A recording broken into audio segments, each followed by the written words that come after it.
नमस्कार दोस्तों, स्वागत है आपका हमारे चैनल पीक पॉइंट पे। इस चैनल पे मैं पाश्चात्य राजनीतिक चिंतन की सीरीज चला रही हूँ। इस सीरीज की यह अगली वीडियो है। इसके पहले कई वीडियोस अपलोड किए जा चुके हैं। यदि आप उन्हें देखना नहीं देखे हैं तो उसे चैनल के लिंक में जाकर उसे आप ज़रूर देखें। चैनल को सब्सक्राइब करें तो आपको इस टॉपिक से रिलेटेड कई वीडियोस मिल जाएंगे। आज का टॉपिक है जॉन लॉक का सामाजिक समझौते का सिद्धांत। और यह टॉपिक बहुत ही महत्वपूर्ण है क्योंकि परीक्षाओं में कई बार यह टॉपिक पूछा जाता है। इस वीडियो में हमने इस सिद्धांत की विस्तृत रूप से चर्चा की है। इसके अलावा इसकी विशेषताओं और आलोचनाओं पर भी चर्चा किया गया है। जॉन लॉक भी हॉब्स और रूसो की भांति ही सामाजिक समझौते के सिद्धांत का प्रतिपादन करते हैं। वे भी यह मानते हैं कि राज्य का निर्माण एक समझौते पर आधारित है, परंतु इनके विचार हॉब्स और रूसो से कुछ भिन्न हैं। जॉन लॉक निरंकुश राजतंत्र को नहीं मानते और उसके स्थान पर वैधानिक राजतंत्र की स्थापना पर जोर देते हैं। पार्लियामेंट की अंतिम सत्ता को वे स्वीकार करते हैं। जॉन लॉक के सामाजिक समझौते के सिद्धांत को हम कुछ बिंदुओं के आधार पर समझ सकते हैं। मानव स्वभाव का संबंधी धारणा। हॉब्स ने भी मानव स्वभाव संबंधी धारणा दिया था, परंतु उन्होंने मनुष्य के नकारात्मक स्वभाव को प्रतिपादित किया था। इसके ठीक विपरीत लॉक अपने मानव संबंधी धारणा में मनुष्य के मानवीय गुणों पर बल देते हैं। वे मनुष्य को बुद्धिमान और विचारवान मानते हैं, जबकि हॉब्स मनुष्य को झगड़ालू प्रवृत्ति का मानते थे। वे कहते हैं कि मनुष्य अपनी बुद्धि से एक नैतिक व्यवस्था की स्थापना करता है और उसी के अनुसार आचरण करना वह अपना कर्तव्य समझता है। लॉक का कहना है कि मनुष्य स्वभाव से ही एक सामाजिक प्राणी है। वह अकेले नहीं रह सकता, वह हमेशा से ही समाज में रहना पसंद करता है और इसके लिए वह परस्पर प्रेम, दया, सद्भावना के आधार पर एक दूसरे के साथ संबंध स्थापित करता है और जीवन व्यतीत करता है। प्राकृतिक अवस्था। प्राकृतिक अवस्था उस अवस्था को कहते हैं कि जब एक राज्य का निर्माण नहीं हुआ था, उसके पहले जो व्यवस्था थी उसे प्राकृतिक व्यवस्था कहा जाता है। और इस व्यवस्था में लॉक कहते हैं कि मनुष्य का स्वभाव परोपकारी था, दयालु था, वह समाज प्रिय था, सहयोगी था और इसी के अनुसार प्राकृतिक अवस्था में मनुष्य परस्पर युद्ध की अवस्था में न रहकर सहयोग की अवस्था में होता है। जबकि हॉब्स ने यहाँ पर कहा था कि मनुष्य हमेशा युद्ध की अवस्था में होता है। इस अवस्था में सभी मनुष्य समान और स्वतंत्र माने जाते थे। सभी लोग उस वक्त स्वतंत्र थे और एक दूसरे के बराबर थे। कोई किसी को हानि नहीं पहुंचाता था और ना ही कोई किसी के अधीन होता था। प्राकृतिक अवस्था का नियंत्रण करने के लिए कुछ प्राकृतिक नियम थे और उसी के द्वारा प्राकृतिक अवस्था का नियंत्रण होता था। लॉक कहते हैं कि उस प्राकृतिक अवस्था में भी कुछ कानून थे, कुछ अधिकार लोगों को प्राप्त थे, जिसमें पहला था जीवन का अधिकार, राइट टू लिव। अपना जीवन सभी को प्यारा होता है और उसको सुरक्षित रखना सबका प्राकृतिक अधिकार है। तो राज्य की स्थापना के पहले भी लोगों को जीवन का अधिकार प्राप्त था। दूसरा है स्वतंत्रता का अधिकार, राइट टू लिबर्टी। अपनी इच्छा के अनुसार कार्य करना और किसी की इच्छा के अनुसार कार्य करने को बाध्य न करना प्राकृतिक अवस्था की स्वतंत्रता है। अपनी इच्छा के अनुसार आप तब तक कार्य कर सकते हैं जबकि आपकी इच्छा से किसी दूसरे की इच्छा का हनन ना होता हो। प्रत्येक व्यक्ति को नैतिक सीमाओं में रहते हुए अपनी स्वतंत्रता का उपभोग करना उसका प्राकृतिक अधिकार है। नैतिक रूप से अपनी सीमाओं में रहते हुए सारे व्यक्ति स्वतंत्र हैं। तीसरा है संपत्ति का अधिकार, राइट टू प्रॉपर्टी। लॉक कहते हैं कि जिस चीज को मनुष्य अपने शारीरिक श्रम से प्राप्त करता है उस पर उसका प्राकृतिक अधिकार होता है। प्रकृति ने अपनी सारी चीजें सभी मनुष्य के लिए बनाई हैं, लेकिन जिसमें वह अपना श्रम ऐड करता है, श्रम जिस भी वस्तु में मनुष्य अपना श्रम घोल देता है तो वह उसकी व्यक्तिगत संपत्ति हो जाती है। इस प्रकार लॉक ने प्राकृतिक अवस्था में भी 3 अधिकार बताए हैं। आगे वे कहते हैं कि हर तरफ शांति और सद्भावना होने के बाद भी प्राकृतिक अवस्था में कुछ असुविधाएं थी। लॉक की प्राकृतिक अवस्था विवेक जनित नियमों पर आधारित है। तुम दूसरों के प्रति वही बर्ताव करो जिसकी तुम्हें दूसरों से अपने प्रति आशा करते हो। तुम ऐसा ही कार्य करो जैसा तुम दूसरों से चाहते हो।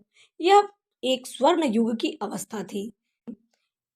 स्वर्ण युग होने के बावजूद इसमें 3 प्रकार की कठिनाइयों का चर्चा लॉक करते हैं। लॉक कहते हैं कि पहली कठिनाई यह थी कि इस पे कोई निश्चित, प्रकट और सर्वसम्मत विधि नहीं थी। कोई नियम सर्वसम्मत नहीं था। जो अगले के लिए गलत हो सकता है, वह हो सकता है कि पहले के लिए सही हो। तो कोई ऐसी विधि नहीं थी, सर्वसम्मत विधि, कि जिसके द्वारा उचित, अनुचित और मतभेदों का निर्णय हो सके। हो सकता है कोई एक चीज पे 2 व्यक्तियों का श्रम लगा हो और वो दोनों कहते हों कि ये मेरी संपत्ति है। तो इस प्रकार की कोई विधि होनी चाहिए जो ये तय करे कि यह किसकी है। तो ऐसी कोई विधि उस वक्त नहीं थी। प्राकृतिक नियम या विधान को तथा इसके अनुरूप निर्णय को क्रियान्वित करने के लिए प्राकृतिक दशा में कोई साधन या संस्था नहीं थी जो नियमों का कठोरता से पालन कराए। तीसरी कठिनाई यह थी कि सब व्यक्ति को न्याय करने और दंड देने का अधिकार होता था। अर्थात दंड देने वाली कोई निष्पक्ष सत्ता नहीं थी। तो लोग अपने अपने पक्ष को ज्यादा मत दे सकते थे। तो कोई निष्पक्ष सत्ता नहीं थी, इसलिए भी एक राज्य की उत्पत्ति आवश्यक हो जाती है। लॉक कहते हैं कि इन कठिनाइयों का निवारण करने के लिए ये विवेकी मनुष्य राजसत्ता की स्थापना करता है। आइए देखते हैं सामाजिक समझौते के द्वारा राज्य की उत्पत्ति किस प्रकार होती है। लॉक कहते हैं कि इन असुविधाओं को दूर करने के लिए मनुष्य एक समझौता करता है। उस समय सभी मनुष्य समान थे और यह समाज के सब मनुष्यों का सब मनुष्यों के साथ एक समझौता होता है। समाज के सभी मनुष्यों ने सभी मनुष्यों के साथ एक समझौता किया और इसलिए इसे सामाजिक अनुबंध कहते हैं। इस अनुबंध द्वारा प्रत्येक व्यक्ति ने अपने प्राकृतिक कानून को लागू करने तथा उसे उल्लंघन करने पर दंड देने का अधिकार सारे समाज को अर्पित कर दिया। जो प्राकृतिक कानून थे उसको लागू करने और उस कानून का उल्लंघन करने पर दंड देने का अधिकार किसे दे दिया? समाज को दे दिया। परंतु जो प्राकृतिक अधिकार थे, प्राकृतिक अवस्था में जो उन्हें प्राप्त थे 3 अधिकार, वे उन्होंने प्रदान नहीं किए। इस प्रकार समाज को सीमित शक्ति दिया गया। समाज को सारी शक्तियां नहीं दी गई, सीमित शक्ति दिया गया और इसके अनुसार सिविल समाज का उत्पन्न होता है जो प्राथमिक संविदा थी। एक प्राथमिक संविदा के द्वारा सिविल समाज का उत्पन्न होता है जिसमें लोगों ने अपने प्राकृतिक अधिकार नहीं दिए थे लेकिन अपने प्राकृतिक कानून अर्पित कर दिए थे। इसके पश्चात एक गौण संविदा और होती है जिसके माध्यम से शासन की स्थापना की जाती है और राजनीतिक समाज के उद्देश्यों की पूर्ति के लिए एक संविदा होती है। तो लॉक के अनुसार 2 प्रकार की संविदाएं होती हैं। पहली संविदा व्यक्ति और व्यक्ति के बीच में, दूसरी संविदा व्यक्ति और सरकार के बीच में। पहली संविदा से नागरिक समाज बनता है और दूसरी संविदा से सरकार बनती है। पहली संविदा जनता और जनता के बीच होती है और दूसरी संविदा जनता और शासकों के बीच। सरकारी समझौते ने कुछ शर्तें लगाई जिनका पालन यदि सरकार नहीं करती तो उसे समाप्त कर नई सरकार का निर्माण किया जा सकता है। तो इन्होंने निरंकुश सत्ता का प्रतिपादन नहीं किया। यदि लोगों द्वारा बनाई गई सरकार यदि नियमों को नहीं मानती, यदि लोगों पर अत्याचार करती है तो उन्हें हटाकर नई सरकार का निर्माण भी किया जा सकता है। इस प्रकार हमने जॉन लॉक के सामाजिक समझौते के सिद्धांत का बृहत अध्ययन किया। अब देखते हैं कि लॉक के सामाजिक समझौते की विशेषताएं क्या-क्या हैं। यह समझौता सभी व्यक्तियों के सहयोग पर आधारित है। सहमति से ही वैध सरकार का निर्माण होता है और जो इसमें सहयोग नहीं करना चाहते वे अपने पूर्व की भांति प्राकृतिक अवस्था में बने रहते हैं। एक बार यदि आपने समझौता स्वीकार कर लिया तो आप इसे भंग नहीं कर सकते, वापस प्राकृतिक अवस्था में नहीं जा सकते। वे कहते हैं कि इस प्रकार के समझौते को प्रत्येक पीढ़ी को मानना चाहिए। उनका मानना है कि जन्म के समय व्यक्ति स्वतंत्र और समान होता है, लेकिन उन्हें इस समझौते को मानना चाहिए। प्रत्येक नागरिक के बच्चे स्वतंत्र पैदा होते हैं और उन्हें इस बात की स्वाधीनता है कि वे उस राज्य में सम्मिलित हों या ना हों। यदि वे उस राज्य में सम्मिलित होते हैं तो उस राज्य के सदस्य होंगे और नहीं तो वे अपनी प्राकृतिक अवस्था में बने रहेंगे। इस समझौते के द्वारा प्राकृतिक अवस्था का अंत होता है और प्राकृतिक कानून का अंत नहीं होता। यह समझौता राज्य के निर्माण का मार्ग प्रशस्त करता है, ट्रस्ट के निर्माण का पहला चरण होता है।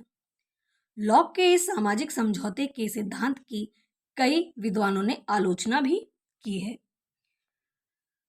लॉक के सामाजिक समझौते के सिद्धांत की निम्न आलोचनाएं की गई हैं।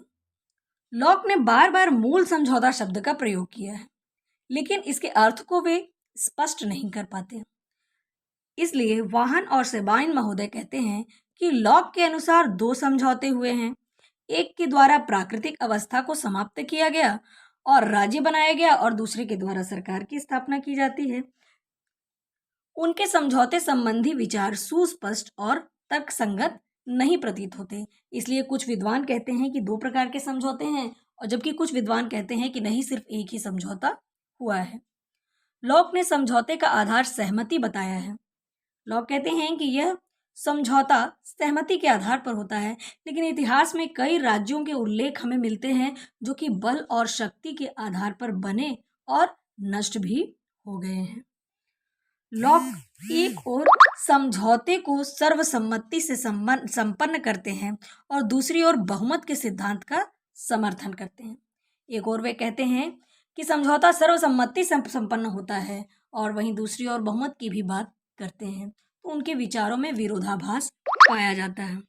लॉक ने प्राकृतिक अवस्था में जीवन, स्वतंत्रता और संपत्ति के अधिकारों के अस्तित्व की बात की है, परंतु प्राकृतिक अवस्था में संपत्ति की बात करना ये एक कल्पना मात्र ही प्रतीत होता है। इन आलोचनाओं के बाद भी हम कह सकते हैं कि लॉक ने अपने विचारों में मानव का एक सकारात्मक चित्रण प्रस्तुत किया है और उनके अनुसार व्यक्तियों की सहमति द्वारा सामाजिक समझौते की बात उन्होंने कही है। उम्मीद करती हूँ कि आपको लॉक के सामाजिक समझौते का सिद्धांत स्पष्ट हो गया होगा। यदि वीडियो अच्छा लगा हो तो चैनल को सब्सक्राइब करना, वीडियो को लाइक शेयर करना, कमेंट करना ना भूलें। Thanks for watching.